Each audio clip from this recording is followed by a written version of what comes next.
Hello hi, എല്ലാവരും സുഖമായിരിക്കുന്നെന്ന് കരുതുന്നു. ഇന്ന് ഞങ്ങൾ മൈസൂർ എത്തിയിട്ട് ആദ്യമായിട്ട് കാണാൻ പോകുന്നത് മൈസൂർ പാലസാണ് കേട്ടോ. ആദ്യം തന്നെ നമ്മൾ വണ്ടിയൊക്കെ പാർക്ക് ചെയ്തു. അത് കഴിഞ്ഞിട്ട് നമ്മൾ ടിക്കറ്റ് കൗണ്ടറിലേക്ക് ചെല്ലാണ്. വലിയ ആളുകൾക്ക് 120 രൂപയും 7 മുതൽ 18 വയസ്സ് വരെയുള്ള കുട്ടികൾക്ക് 50 രൂപയും 7 വയസ്സിന് താഴെയുള്ള കുട്ടികൾക്കും ഫ്രീയും, ഫോറിനേഴ്സിന് 1000 രൂപയാണ് കേട്ടോ ഇവിടെ ടിക്കറ്റ് കൗണ്ടറിൽ ഈടാക്കുന്നത്.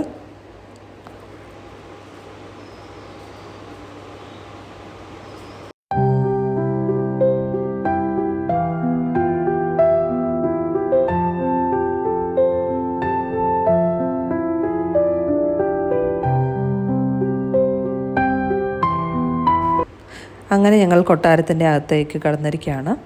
മൊത്തം 4 പ്രവേശന കവാടങ്ങളാണ് ഈ കൊട്ടാരത്തിനുള്ളത് കേട്ടോ. പ്രധാന കവാടത്തിന് കിഴക്ക് ജയമാർത്താണ്ഡ എന്നും, വടക്ക് ജയരാമ എന്നും, തെക്ക് ബലരാമ എന്നും, പടിഞ്ഞാറ് വരാഹ എന്നും ആണ് കവാടങ്ങളുടെ പേര്.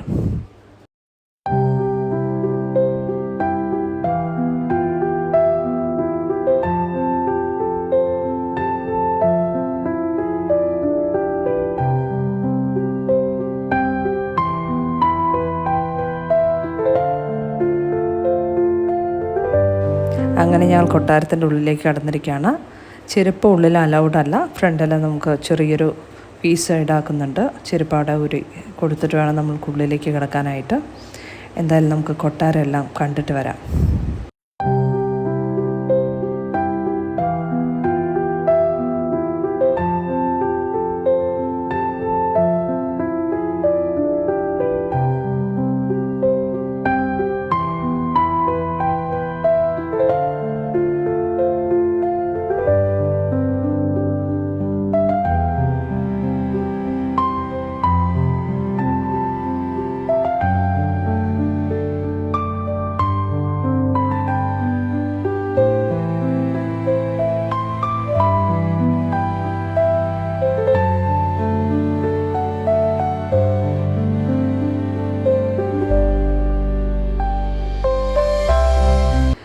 അങ്ങനെ നമ്മൾ കയറുമ്പോൾ തന്നെ ആദ്യം കാണുന്നത് ഇതിനു മുമ്പുണ്ടായിരുന്ന കൊട്ടാരത്തിൻ്റെ ഒരു മോഡലാണ്. മുമ്പുണ്ടായിരുന്ന ഒരു മരത്തിൻ്റെ ഒരു കൊട്ടാരമായിരുന്നു. അതൊരു കിച്ചൺ ഫയറിൽ അത് നശിക്കുകയും ഇപ്പോഴുള്ള ഈ കൊട്ടാരം പണിയുകയും ചെയ്തതാണ്. അതിൻ്റെ ഒരു മോഡലാണ് നമ്മൾ ആദ്യം കാണുന്നത്. അതിന് തൊട്ടടുത്തായിട്ട് തന്നെ നമ്മൾ ചാമുണ്ടീശ്വരിയുടെ ഒരു പ്രതിമയും നമ്മൾ കാണുന്നുണ്ട്.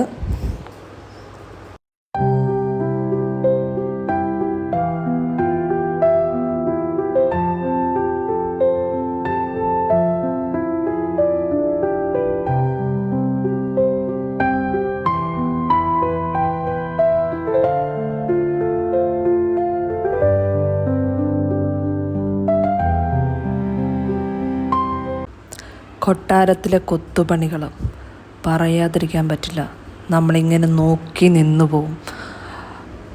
തൂണുകളായിക്കോട്ടെ, റൂഫുകളായിക്കോട്ടെ, ഫ്ലോറുകളായിക്കോട്ടെ, അതെല്ലാം ഓരോ വർക്കും അത്രയ്ക്കും മനോഹരമാട്ടോ. അത്രയ്ക്കും ബ്യൂട്ടിഫുള്ളായിട്ട് വർക്ക്. നമ്മളിങ്ങനെ നിന്നു പോവും. ഇത് എലിഫൻറ്റിൻ്റെ ഹെഡാണ് കേട്ടോ. റൈറ്റ് സൈഡ് ഒന്നുണ്ട്, ലെഫ്റ്റ് സൈഡും ഒന്നുണ്ട് കേട്ടോ. റിയൽ എലിഫൻറ്റിൻ്റെ ഹെഡ് തന്നെയാണ്. നിങ്ങൾ പോവുകയാണെങ്കിൽ കാണാൻ മറക്കരുത്. അത് കഴിഞ്ഞ് നേരെ നമ്മൾ ചെല്ലുന്നത് ഒരു ഓപ്പൺ കോർട്ട്യാർഡാണ്. ഇവിടെയാണ് ഇവരുടെ ഗുസ്തി മത്സരങ്ങളൊക്കെ നടന്നിരുന്ന സ്ഥലം എന്ന് പറയപ്പെടുന്നത്. വളരെ വലിയൊരു കോർട്ട്യാർഡാണ് കേട്ടോ.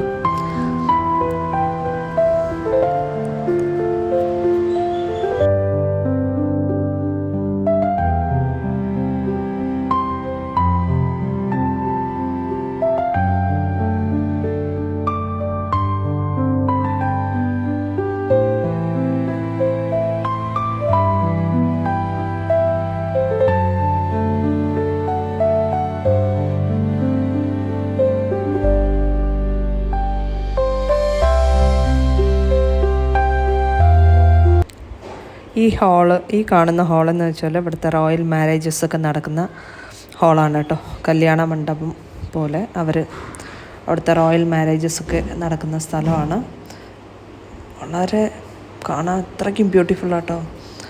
ആ ലൈറ്റ്സും ആ തൂണുകളൊക്കെ നേരിട്ട് കാണാൻ തന്നെ വേണം. അത്രയ്ക്ക് ഭംഗിയാട്ടോ. അത് കഴിഞ്ഞ് ഇവിടുത്തെ അതിന് ചുറ്റും ഈ ഹാളിന് ചുറ്റും പെയിൻറ്റിങ്സൊക്കെ ഉണ്ട്. കുറേ പെയിൻറ്റിങ്സ് അവരുടെ ഫാമിലി പെയിൻറ്റിങ്സൊക്കെ ഉണ്ട്.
ഈ ഒരു പിക്ചർ വരച്ചിരിക്കുന്ന രാജ രവിവർമ്മയാണ്. കൃഷ്ണരാജ വോഡയാറും അവരുടെ ബ്രദറും സിസ്റ്ററുമാണ് ആ പിക്ചറിലുള്ളത് കേട്ടോ.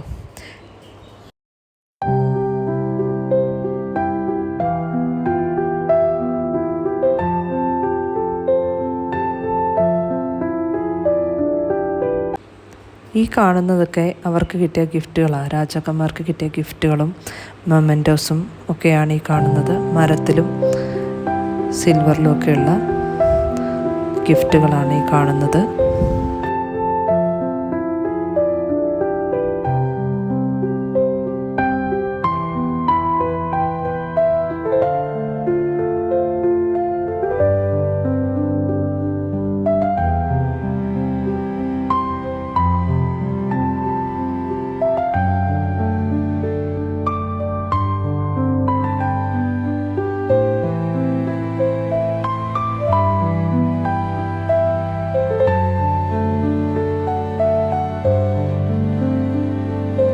അംബാവിലാസ് കൊട്ടാരം എന്നുകൂടെ ഈ മൈസൂർ കൊട്ടാരത്തിന് പേരുണ്ട്.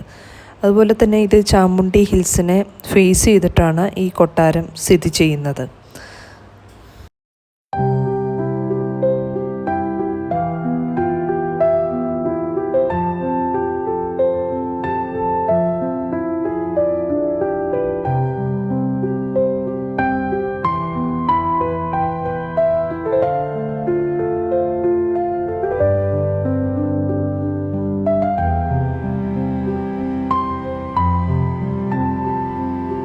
ദസറ ഫെസ്റ്റിവലിൻ്റെ ഒരു മെയിൻ വേദിയാണ് കേട്ടോ ഈ കൊട്ടാരം.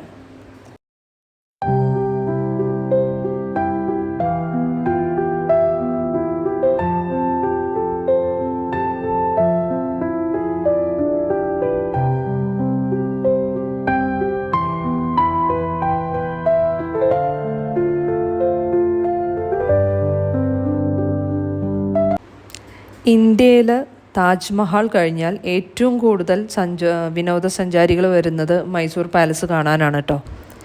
ഈ കാണുന്നത് കൊട്ടാരത്തിൻ്റെ ദർബാർ ഹാളാണ് കേട്ടോ.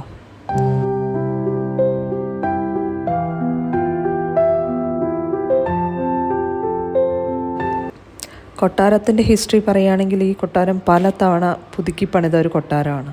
അവസാനം മഹാരാജ കൃഷ്ണരാജ വോഡയാര നാലാമനാണ് ഈ പുതുക്കി പണിയുന്നതിന് വേണ്ടി ബ്രിട്ടീഷ് വാസ്തുശില്പി ഹെൻറി എർവിനെ ഏൽപ്പിച്ചത്.